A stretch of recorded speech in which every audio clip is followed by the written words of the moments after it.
আমি শুধু বলতে চাই, আমরা গভীর এবং উদ্বেগের সাথে লক্ষ্য করছি, মহানবী সাল্লাল্লাহু আলাইহি ওয়াসাল্লামের ব্যঙ্গচিত্র প্রদর্শন করা হয়েছে ফ্রান্সের রাষ্ট্রীয় মর্যাদায়।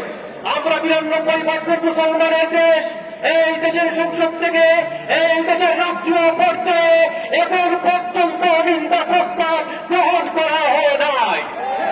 আজকের এই বিশাল সমুদ্র থেকে আমরা পরিষ্কার বলতে চাই, এক্ষুনি অনতিবিলম্বে রাষ্ট্রীয়ভাবে নিন্দা প্রস্তাব গ্রহণ করুন।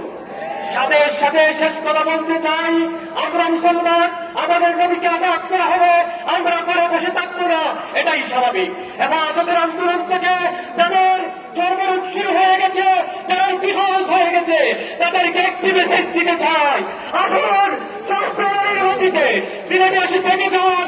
সিলেটের তৌহিদি জনতা জেগে উঠেছে, আপনাদের যারা অসুবিধা হয় মুসলমানের বিক্ষোভ মিছিল থেকে, হেফাজতের আন্দোলন থেকে এক্ষুনি আপনারা তাদের দেশে করে যান। এই দেশের মানুষ আপনাদের কবর রচনা করবে। হেফাজতের সামনের সকল কর্মসূচিতে আপনাদের সরব অংশগ্রহণ কামনা করে সংক্ষিপ্ত বক্তব্য এখানে শেষ করছি। নাসরুম মিনাল্লাহ, ওয়া ফাতহুন করিম। আসসালামু আলাইকুম।